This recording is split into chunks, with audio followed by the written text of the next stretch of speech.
बदस्तूर बरकरार है। लाहौर आटा चक्की ओनर्स एसोसिएशन मौके से फायदा उठाने के लिए सरगर्म।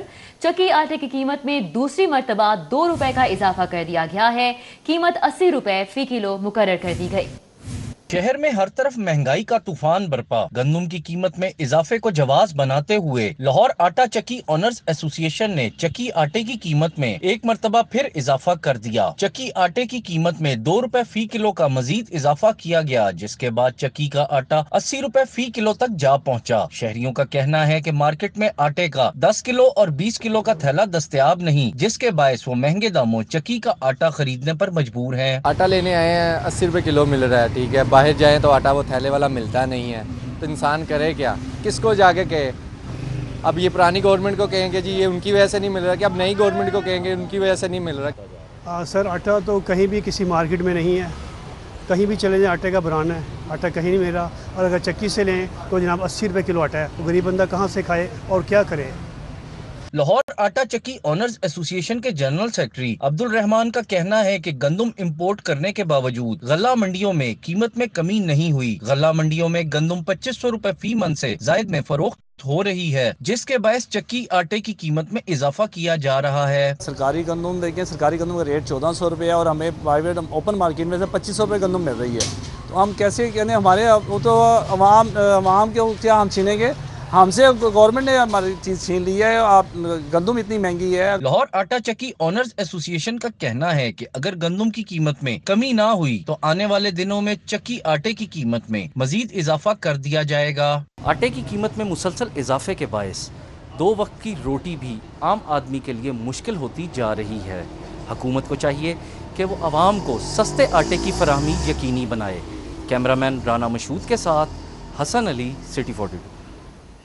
गरीब आदमी महंगाई की चक्की में पिस चुका है। ब्रायलर मुर्गी, अंडा और सब्जियों की बढ़ती कीमत का सिलसिला नहीं रुक सका। सरकारी नेखनामे में 6 सब्जियों की कीमतों में इजाफा कर दिया गया है। उधर ब्रायलर चिकन 5 रुपए, रवा मा फार्मी अंडे 19 रुपए फी दर्जन महंगे हो गए। बढ़ती हुई महंगाई पर opposition leader Punjab assembly Hamza Shahbaz हुकूमत पर बरस पड़े। बोले आज आटे की कीमत कहां चले गई है, गंदम गायब है। मरियम नवाज बोली नालायक और नाअहल और मुसल्लत शुदा वज़ीर आज़म से निजात मिलेगी। मुस्लिम लीग नून के रहनुमाओं का कहना है कि इमरान खान नए पाकिस्तान में महंगाई का सोनामी ले आया है। अवाम जो महंगाई से और बेरोजगारी से तंग आई हुई है और इनकी नालायकी से, नाअहली से तंग आई हुई है। गरीब आदमी पूछता है कि रोज आटा, दाल, चावल, चीनी हमारी दस्तरस से बाहर होती जा रही है, हम अपने बच्चों को क्या खिलाएं। महंगाई का सुनामी, आटा, घी, चीनी, गैस, बिजली, पानी लोगों के लिए जीना दोबर कर दिया। हर तरफ आटे के साथ साथ महंगाई है और एक आम आदमी है वो यकीन करे हुकूमत की जान को रोड़ है। गरीब मुकाओ वाली पॉलिसी पे ये गवर्नमेंट चल रही है और उस पर ये बिल्कुल कामयाब जा रहे हैं। महंगाई छट के लोगों ने चीखा निकल रही हैं, लोग खुदकुशियाँ कर रहे हैं लोग। जबकि गवर्नर पंजाब चौधरी मोहम्मद सरवर कहते हैं कि महंगाई हुकूमत का बड़ा चैलेंज है। लोगों में महंगाई की वजह से गुस्सा है, 5 साल के लिए इलेक्ट हुए हैं, डिलीवर भी करेंगे। दुनिया में कॉटन पे पर हेक्टर जो है यील्ड जो है 1800 किलोग्राम से 2400 किलोग्राम तक है। पाकिस्तान में ये 600 किलोग्राम आ गई है। इंडिया की कॉटन 12 मिलियन से 40 मिलियन बेल हो गई है, हमारी 15 से 8 मिलियन पे आ गई है। तो मैं समझता हूँ कि we need to have right kind of strategy for our agricultures, और इसी तरीके से हम इस मुल्क में, और आपको ये भी पता होना चाहिए कि 1 मिलियन बेल जो है वो that mean $1 billion in your economy. तो आप अंदाज़ा कर लें कि अगर हम 8 से 20 मिलियन बेल पे ले जाते हैं तो हम। पीटीआई क़यादत ने शहर में आटे के नरखों में इजाफे की जिम्मेदारी इंतजामिया पर डाल दी। क़यादत का कहना है कि हुकूमत आटे पर महीने की 8 अरब रुपए सब्सिडी दे रही है। अगर इसके बावजूद आटे की कीमत बढ़ी तो ये इंतजामिया की नाअहली है। ये इस वक्त हुकूमत जो है तकरीबन 8 साढ़े 8 अरब रुपए महीने की सब्सिडी दे रही है आटे के ऊपर, और अगर उसके बावजूद ये हाल है तो ये इंतज़ामिया की बहुत बड़ी एक कमज़ोरी है। जिस वक्त हम गंदम फ्लोर मिलों को डिस्काउंट के ऊपर एक सब्सिडाइज रेट पे दे रहे हैं, तो उसको प्रोसेस करके आटा जो है वो आगे क्यों नहीं बिक रहा उसी प्राइस पे जो कि डिटर्मिन की गई है, और वो 860 रुपये था 20 kg के बैग के लिए। जो जिसमें 13 से 14% पानी लगा होता है वो आपको 43 रुपए में ना मिले तो उसमें ज़िम्मेदार कौन है? मैं समझता हूँ मिल वाले से ज़्यादा ज़िम्मेदार जो है ना, ये जो हुकूमती पर्सन है ना, जो मुलाजमीन है सरकारी, वो इसके ज़िम्मेदार हैं। जब तक आप उस जो शख्स ये गंदम इनको सप्लाई करते हैं मिलों वालों को 1400 रुपये मन 35 रुपये में, और वो चीज़ें उसका बेनिफिट आवाम को नहीं पहुँचता, उस अफसर को नौकरी से डिसमिस कर। जबकि जिला इंतजामिया गिरां फरोश माफिया को लगाम डालने के लिए मुतहर्रिक हो चुकी है। डिप्टी कमिश्नर मुदस्सिर रियाज मलिक ने कीमतों का जायजा लेने के लिए सुपर स्टोर्स और गली महल्लों के हंगामी दौरे किए। डीसी लाहौर कहते हैं कि कीमतों को कंट्रोल और सप्लाई बेहतर रखने का टास्क पूरा करने के लिए रोजाना की बुनियाद पर दौरे किए जा रहे हैं। इंशाल्लाह आटा जो है वो हमें उम्मीद है, क्योंकि इम्पोर्ट भी आ चुकी है काफ़ी हद तक और मज़ीद भी इम्प्रूव हो रही है, तो हमें उम्मीद है कि आटा अवेलेबल हो जाएगा अगले 1 से 2 दिनों के अंदर। जहाँ पर थोड़े से गैप्स हैं, हमने उसके लिए पूरा एक जामिया प्लान बनाया है। आटे के लिए मिलों को ट्रैक किया है, जहाँ जहाँ पिलफरेज थी उसको रोकने के लिए क्रैकडाउन हम कर रहे हैं, और हमने वार्न किया है कि जहाँ पर पिलफरेज पाई गई सो फूड अथॉरिटी के लोग भी, उनके खिलाफ भी FIR होगी, और उसके साथ साथ जो मिल है या डीलर है उनके खिलाफ भी FIR होगी, कार्रवाई की जाए। डिस्ट्रिक्ट फूड कंट्रोलर लाहौर ने अलगनी फ्लोर मिल्स का लाइसेंस मंसूख कर दिया है। अलगनी फ्लोर मिल्स के आटा सप्लाई के गलत अदादोशुमार भी पकड़े गए हैं। डिस्ट्रिक्ट फूड कंट्रोलर अलगनी फ्लोर मिल्स ने 10 किलोग्राम के 100 जबकि 20 किलो के 250 बैग्स रोजाना जाहिर किए थे। डिस्ट्रिक्ट फूड कंट्रोलर की जानिब से बताया गया है, जबकि फ्लोर मिल्स के साथ साजबाज करने पर चौधरी स्टोर का लाइसेंस भी मंसूख करने की सिफारिश की गई है। जबकि फ्लोर मिल्स को जारी सरकारी गंदम की गैर कानूनी नकलो हरकत की शिकायत मौसूल हो रही हैं। महकमा खुराक और जिला इंतजामिया शहर भर में 24 घंटे नाके लगाएंगे। नाके लगाने के लिए 25 अफसरान पर मुश्तमिल टीमें तश्कील देकर नोटिफिकेशन जारी कर दिया गया। महकमा खुराक की जानिब से शहर की 77 मिल्स को रोजाना 3948 मीट्रिक टन गंदम का अजरा किया जा रहा है। नोटिफिकेशन के मुताबिक नाकों के दौरान गंदम लाने और ले जाने वाली तमाम गाड़ियों और ट्रकों को चेक किया जाएगा। रोड गंदम की एंट्री सबूत भी लाजमी करार दिया गया है। नल्ली पकड़ा गया है। लाहौर सियालकोट मोटरवे खातून से ज्यादती केस के मरकजी मुलजिम को मांगा मंडी से गिरफ्तार कर लिया गया है। आबिद मल्ली ने 33 रोज तक पुलिस की नाक में दम किए रखा। 33 दिन तक पुलिस को तिगनी का नाच नचाने वाला ये मुलजिम आबिद मल्ही पकड़ा गया। लाहौर सियालकोट मोटरवे पर खातून से ज्यादती केस के मरकजी मुलजिम को मांगा मंडी से गिरफ्तार किया गया है। आबिद मल्ही ने 33 रोज तक पुलिस की नाक में दम किए रखा। आपको बताते चलें कि ज्यादती केस के मरकजी मुलजिम को मांगा मंडी से गिरफ्तार कर लिया गया है। आबिद मल्ली ने 33 रोज तक पुलिस की नाक में दम किए रखा और 33 रोज के बाद आज आबिद मल्ली को गिरफ्तार कर लिया गया है। और जराये की जानिब से यह भी बताया जा रहा है कि उससे मॉडल टाउन में मुंतकिल कर दिया गया है और उससे तफ्तीश भी जारी है। SP की जानिब से इस मौके पर क्या कहा गया है, आइए आपको दिखाते हैं।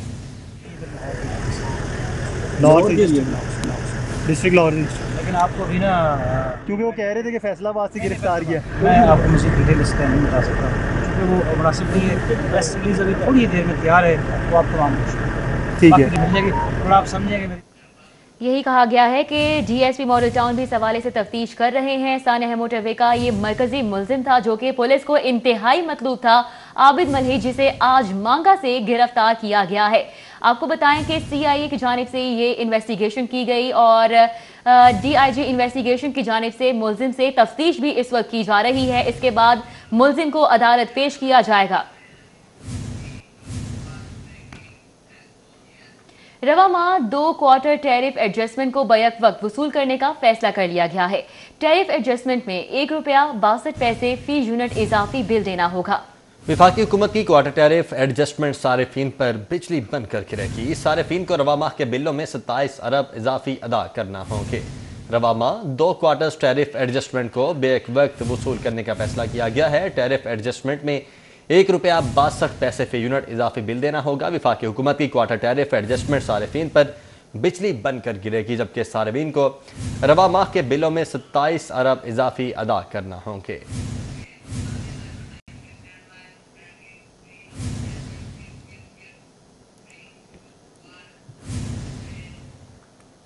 आगे बढ़ते हैं। सरकारी महकमे ठेकेदारों के 100 अरब के नादहिंदा निकले। सूबाई महकमों के पास ठेकेदारों की अदायगियों के लिए फंड्स खत्म हो चुके हैं। महकमा PND ने खतरे की घंटी बजा दी है। विफाक से मदद ना ली गई तो पंजाब हुकूमत की मुश्किलात बढ़ जाएंगी। बुजदार सरकार ने वाजिबुल अदा रकम की अदायगियों में सेंचुरी मुकम्मल कर ली। सादगी और बचत का नारा लगाने वाली हुकूमत ने साबिका हुकूमत को भी मात दे दी। जराये के मुताबिक वाजिबुल अदा रकम 100 अरब तक पहुंच चुकी है, जिस पर PND बोर्ड ने ईवान वज़ीर आला को आगाह किया है कि वफाक से मदद न ली गई तो पंजाब हुकूमत मुश्किलात का शिकार हो जाएगी। जराये के मुताबिक मौजूदा दौरे हुकूमत में महंगाई ने मंसूबों की लागत में भी इजाफा कर दिया है। PND बोर्ड के मुताबिक छोटे बड़े मंसूबों पर ठेकेदारों और महकमों के बकायाजात बढ़ते जा रहे हैं, जबकि पंजाब हुकूमत के पास बकायाजात के लिए फंड्स कम हैं। और अभी आपको बताएं कि GOR1 रिटायर्ड अफसरान की आवाजगाह बन गया। अफसरान तो रिटायर हो गए हैं मगर सरकारी रिहायशगाहों का कब्जा नहीं छोड़ा। आजम सुलेमान रिटायरमेंट के बाद भी GOR1 में रिहाइश पजीर हैं। साबिक चीफ सेक्रेटरी मेजर रिटायर्ड आजम सुलेमान खान को एडिशनल चीफ सेक्रेटरी ने 2 माह के बाद मजीद 6 माह घर में रखने की इजाजत दे दी है। साबिक प्रिंसिपल सेक्रेटरी टू वजीर आला डॉक्टर राहील सिद्दीकी रिटायरमेंट के बाद GOR1 में रिहाइश पजीर हैं। डॉक्टर राहील सिद्दीकी को नवंबर 2021 तक GOR1 के घर में रहने की इजाजत दी गई है। डॉक्टर राहील सिद्दीकी वाहिद अफसर हैं जिन्हें ये स्पेशल इजाजत दी गई। साबिक सेक्रेटरी सर्विसेज मोहम्मद इलियास और साबिक वफाकी सेक्रेटरी मियां मुश्ताक अहमद ने रिटायरमेंट के बाद GOR1 की रिहाइश खाली नहीं की। साबिक सेक्रेटरी अब्दुल जब्बार शाहीन और साबिक सेक्रेटरी तारिक महमूद भी रिटायरमेंट के बाद GOR1 में रिहाइश पजीर हैं। इनमें से कुछ रिटायर्ड अफसरान ने एडिशनल चीफ सेक्रेटरी पर दबाव डालकर तौसी हासिल कर रखी है। रिटायरमेंट के 2 माह बाद तक रिटायर्ड अफसर सरकारी रिहाइशगाह इस्तेमाल कर सकता है। PCS अफसर डॉक्टर सालेहा ताहिर ने फौरी रिटायरमेंट के बाद घर खाली कर दिया है। DMG अफसरान रिटायरमेंट के बाद भी सरकारी घर खाली नहीं करते। महकमा खजाना का हेल्थ सेक्टर के मुख्तलिफ तरक्याती मनसूबों के इजाफी फंडिंग का फैसला सामने आया है। वज़ीर आला के अहकामात पर Gangaram child and mother hospital समेत महकमा सेहत के मुख्तलिफ मनसूबों के लिए 2 अरब के फंड देने का फैसला किया गया है। मुख्तलिफ मनसूबा जात के लिए मुख्तलिफ फंड में से 2 अरब हेल्थ सेक्टर के मनसूबों को तरजीही बुनियादों पर मुकम्मल करने के लिए जारी किए जाएंगे। पंजाब हुकूमत का बल्दियाती इदारों में IT विंग तख्लीक करने का फैसला। ग्रेड 17 और 18 में अफसरान भर्ती किए जाएंगे। Municipal officer IT, deputy municipal officer IT, computer operator समेत दीगर सीटें तख्लीक कर दी गई हैं। मेट्रोपॉलिटन कॉरपोरेशन की जानिब से बताया गया है, जबकि म्यूनसिपल कॉरपोरेशन तहसील काउंसिल्स में IT विंग्स बनाए जाएंगे। महकमा आपाशी माली मुश्किलात से 2-4 है। रेवेन्यू बढ़ाने के लिए आबियाना और तावान रिकवरी का पुराना और मैनुअल सिस्टम खत्म कर दिया गया है। PITB के ताउन से डिजिटलाइज सिस्टम करने का भी फैसला किया गया है। LDA में मनपसंद प्लॉटों की अलॉटमेंट का स्कैंडल। सिटी 42 ने मामला उठाया तो LDA को भी होश आ गया। जाली और बोगस कागजात पर 7 करोड़ 50 लाख मालियत के 6 प्लॉट कैंसिल कर दिए गए। DLD1 मौज़म रशीद ने प्लॉटों की कैंसिलेशन का नोटिफिकेशन जारी कर दिया है। प्लॉट नंबर 328Q 814G4 और 350G4 को कैंसिल कर दिया गया। 604P 636P 223 R1 जौहर टाउन, प्लॉट नंबर 257 259L 35 और 402 D1 को भी कैंसिल किया गया। LDA में SOPs की खिलाफ वर्जी करके प्लॉटों की एलोकेशन की गई थी। मामला मंजर आम पर आने के बाद स्क्रूटनी करके प्लॉट्स को मनसूख कर दिया गया। सिटी 42 ने चंद रोज कबल प्लॉटों को मनपसंद अफराद को अलॉट करने का स्कैंडल उठाया था। भाटी गेट से दहली गेट सर्कुलर रोड के तरफ सिटी की मार्केट्स में तजावुजात माफिया का राज बरकरार है। रॉन्ग पार्किंग और तजावुजात मार के बायस ट्रैफिक का शदीद मुतासिर होना मामूल बन चुका है। ताजिर कहते हैं रॉन्ग पार्किंग के बायस सर्कुलर रोड पर ट्रैफिक का बहाव शदीद मुतासिर होता है। लोकल गवर्नमेंट है, उन्हें इंस्ट्रक्शन है कि इन पे हाथ होला रखें, लेकिन कोई सब्जी बेच रहा है, कोई किताबें, कोई पेंसिलें, कोई रेडी जितनी भी लगी हैं, ऑटोमेटिकली जब वो आते हैं फॉर द टाइम बिंग एक चक्कर लगाते हैं, ये लोग भाग जाते। इशू है सारी बात, जिस जो दुकानदार हैं हज़ारों की लाखों की तादाद से भाटी गेट से शुरू हो रही है और एंड तक जाए लाखों की तादाद से दुकानदार मौजूद है। सारी बात जिसने घर से आना गाड़ी भी लेके आनी है, बाइक भी लेके आनी है, वो कहाँ। हुकूमत के बेहतरीन इलाज की फराहमी के दावे, लेकिन हकीकत इसके बरअक्स है। पंजाब डेंटल अस्पताल के 30 बरस पुराने निस से जायद डेंटल यूनिट्स खस्ता हाली का शिकार हैं। हॉस्पिटल की 100 नए डेंटल यूनिट्स खरीदने के लिए गुज़श्ता 2 बरसों के दौरान बार बार इस सदा को ठुकरा दिया गया,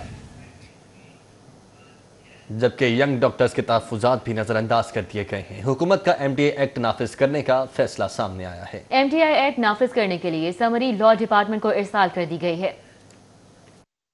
YDA और PMA के तहफ़्फ़ुज़ात के बावजूद हुकूमत ने MTI एक्ट नाफिज करने का फैसला कर लिया है। महकमा सेहत ने MTI एक्ट के नफाज के लिए समरी लॉ डिपार्टमेंट को अरसाल कर दी है। सूबाई वज़ीर सेहत डॉक्टर यास्मीन राशिद का कहना है कि लॉ डिपार्टमेंट से पास होने के बाद समरी काबीना को भिजवाई जाएगी। काबीना की मंजूरी के बाद एक्ट को नाफिज किया जाएगा। सूबाई वज़ीर ने मजीद बताया कि इब्तदाई तौर पर MTI एक्ट का नफाज लाहौर और सियालकोट में किया जाएगा।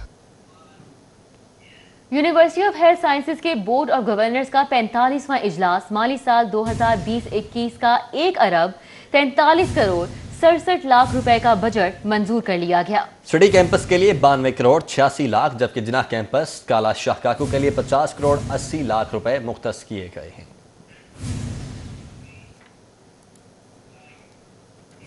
अब कुछ बात करते हैं कोरोना वायरस के आदाद-ओ-शुमार की। तो पंजाब में सबसे ज्यादा लाहौर मुतासिर हुआ है। 24 घंटों के दौरान सूबे भर में 77 नए केसेस रिपोर्ट हुए हैं, जिनमें से 50 लाहौर से हैं।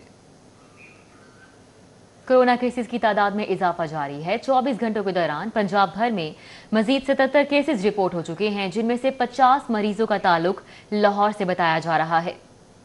कोरोना केसेस की तादाद में इजाफा जारी है। 24 घंटों के दौरान पंजाब भर में मजीद 77 केसेस रिपोर्ट हुए हैं, जिनमें से 50 मरीजों का ताल्लुक लाहौर से है। ताहम सूबे में कोरोना से मजीद एक मौत वाक़या हुई है। कोरोना वबा के दौरान सूबे भर में 1,764 कोरोना केसेस और 2,258 अमवात हो चुकी हैं, जिनमें से निस्फ से ज्यादा 50,557 केसेस और 869 अमवात लाहौर में रिपोर्ट हुई। पंजाब भर में कोरोना से मुतासरा 96,945 मरीज सेहतयाब हो चुके हैं। पंजाब में डेंगू का खतरा बदस्तूर मौजूद है। 3 नए मरीजों की तस्दीक। सुबह भर के अस्पतालों में डेंगू बुखार के 183 मुश्तबा मरीज सामने आए हैं। इनमें से 5 मरीजों का ताल्लुक लाहौर से है। तर्जुमान प्राइमरी हेल्थ के मुताबिक सुबह भर में एक हफ्ते के दौरान 8,457 मकामात से डेंगू लार्वा बरामद हुआ है।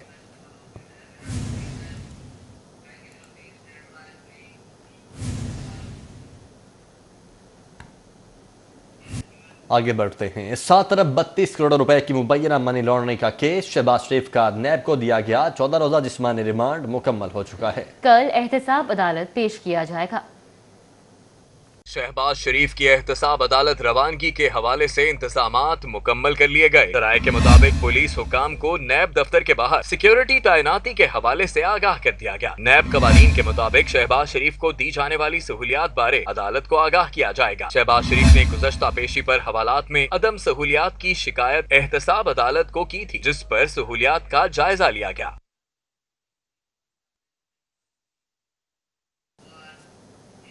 मस्जिद वजीर खान में फिल्म की अक्सबंदी के मामले पर इंक्वायरी मुकम्मल कर ली गई है। मैनेजर इश्तियाक अहमद समेत 3 मुलाजमीन को नौकरी से फारिग करने का फैसला किया गया है। महकमा औकाफ और मजहबी अमूर के जेरे इंतजाम मस्जिद वजीर खान में फिल्म की अक्सबंदी कराने का सारा मलबा महकमा औकाफ के अफसरान और मुलाजमीन पर डाल दिया गया है। राय के मुताबिक महकमाना कार्रवाई में मैनेजर समेत 3 मुलाजमीन को नौकरी से फारिग करने का फैसला किया गया है। मुअत्तल होने वालों में मैनेजर मस्जिद वजीर खान इश्तियाक अहमद, सीनियर क्लर्क मोहम्मद रियाज और जूनियर क्लर्क इमरान शामिल हैं। इंक्वायरी ऑफिसर एडिशनल सेक्रेटरी अतर मसूद ने सिफारिशात मुरतब की है, जिसमें तीनों मुलाजमीन की जबरी रिटायरमेंट करने की सिफारिश की गई है। वाज़ेह रहे कि मस्जिद वजीर खान में अक्सबंदी कराने पर वज़ीर आला पंजाब ने नोटिस लिया था, जिसके बाद इंक्वायरी के दौरान मस्जिद का तकद्दुस पामाल होने की वजह से मुलाजमीन को नौकरी से निकालने का फैसला किया गया है। चीफ जस्टिस मोहम्मद कासिम खान का बरवक्त इंसाफ की फ्राहमी के लिए ऑनलाइन मुकदमात की समाअत का मनसूबा वकला रहनुमाओं का मनसूबे की भरपूर हिमायत का। कहते हैं पेपरलेस कोर्ट्स के कयाम से वक्त और पैसे की बचत के साथ साथ केसेस के बरवक्त फैसले भी हो सकेंगे। सीनियर जज जस्टिस अली बाकर नजफी के विजन पर लाहौर हाई कोर्ट के IT विंग ने पेपरलेस टेक्नोलॉजी के मुताबिक मुकदमात की समाअत के मंसूबे पर अमल दरामद के इकदामात का आगाज कर दिया। Vice chairman Pakistan bar council Abir Saqi का कहना है, इस इकदाम से साइलिन को बरवक्त इंसाफ की फराहमी में मदद मिलेगी। मॉडर्न टेक्नोलॉजी जो है उससे बेनिफिट हासिल करना चाहिए और उसके मुताबिक पूरी दुनिया में ये निज़ाम प्रमोट किया जा रहा है और हमारे यहाँ भी इसका इनिशिएटिव लिया जा चुका है और मैं समझता हूँ कि ये बहुत एक खुश आइंद और बड़ा मुस्बत इक़दाम है, जिससे लोगों को अपने ऑफिस में बैठ के कोर्ट केस कंडक्ट करने में आसानी होगी। पाकिस्तान बार कौंसिल के रहनुमा एहसन बून और सदर Lahore high court bar Tahir Nusra वडाइज ने भी पेपरलेस कोर्ट्स के मंसूबे को खुश आइन करार दिया है। उनका कहना है कि मंसूबे के आगाज से कबल वकला को बाकायदा ट्रेनिंग दिलवाना वक्त की जरूरत है। थोड़ा सा वकला की ट्रेनिंग के लिए हमें काउंसिल लेवल पे करना पड़ेगा ताकि इनिशियल स्टेज पे ही इवन मैं समझता हूँ कि कॉलेज लेवल पे जो ऑनलाइन जैसे अब बच्चे पढ़ते हैं या अदरवाइज, इसी तरह कोर्ट्स में भी अपने क्लासरूम में भी ये उनको एजुकेट करना पड़ेगा कि how they have to proceed. दुनिया कहाँ से कहाँ चलेगी, हम अभी तक वही उसी सिस्टम में जाना। मैं तो इसको कहता हूँ कि ये बड़ा रिमार्केबल जो है ना ये होगा ये मनसूबा। मैं इस तरह के काम होने से ये जो है ना एक काम की जो डिस्पोजल है वो बहुत ज़्यादा स्पीड से हो जाएगी। Secretary Lahore high court bar हारून दुगल और सदर लाहौर हाई कोर्ट बार जीए तारक ने कहा है कि वो मनसूबे की भरपूर हमायत करते हैं। कोविड की सिचुएशन में भी जिसका अभी तक कोई प्रेडिक्शन नहीं हो सकती कि ये कब तक ये मामला चलेंगे, पेपरलेस कोर्ट्स का इजरा किया जाना लोअर कोर्ट्स के हवाले से भी और हाई कोर्ट के हवाले से भी इंतहाई ज़रूरी है। और हम बतौर बार एसोसिएशन इस इदारे में चीफ जस्टिस साहब के इस इकदाम को सराहते हुए उनके साथ हर किस्म के ताउन की यकीनदानी करवाते हैं। इस निज़ाम के लिए बड़ा वक्त दरकार है, क्योंकि हाई कोर्ट को आप पेपरलेस तब तक नहीं कर सकते जब तक आप ट्रायल कोर्ट को पेपरलेस ना करें, क्योंकि यहाँ पे तो तकरीबन सारे के सारे वो फैसले आने हैं जो नीचे से अपीलें आनी हैं क्रिमिनल केसेस के अंदर या सिविल केसेस के अंदर। कोरोना से जहां हमारे माशरती रहन सहन में बेपनाह तब्दीलियां अमल में आई हैं, ऐसे में पेपरलेस टेक्नोलॉजी को फरोग देना भी वक्त का तकाजा है। चीफ जस्टिस मोहम्मद कासिम खान और जस्टिस अली बाकर नजफी ने अदालत आलिया लाहौर में जदीद टेक्नोलॉजी की हामल पहली पेपरलेस कोर्ट्स में मुकदमात की समाअत का आगाज कर चुके हैं। कैमरामैन अबू बकर शान के हमरा Malik Mohammad Ashraf, city 42। Zimbabwe cricket board के 5 रुकनी सिक्योरिटी वफ्द का पंजाब सेफ सिटीज अथॉरिटी का दौरा। सेफ सिटी हुकाम की जानिब से एयरपोर्ट रूट्स, होटल समेत दीगर अमूर पर ब्रीफिंग दी गई। जिम्बाब्वे सिक्योरिटी वफ्द को एमडी राव सदर अली खान, CEO मोहम्मद कामरान खान ने सिक्योरिटी इंतजामात बारे ब्रीफिंग दी। जिम्बाब्वे सिक्योरिटी वफ्द सिक्योरिटी इंतजामात से मुतासिर हुआ और इत्मीनान का भी इजहार किया। जिम्बाब्वे सिक्योरिटी वफ्द को एयरपोर्ट और stadium routes, hotels, parking, police force बारे ब्रीफिंग दी गई। जदीद टेक्नोलॉजी के इस्तेमाल और कानून नाफिज करने वाले इदारों के मुतालिक बताया गया। सिक्योरिटी वफ्द को श्रीलंकन और बांग्लादेशी टीम्स के सिक्योरिटी इंतजामात पर भी ब्रीफिंग दी गई। दौरे के इख्तिताम पर पंजाब सेफ सिटीज अथॉरिटी की जानिब से वफ्द को शील्ड और तोहफे पेश किए गए। न्यूज़ स्टूडियो से फिल वक्त इतना।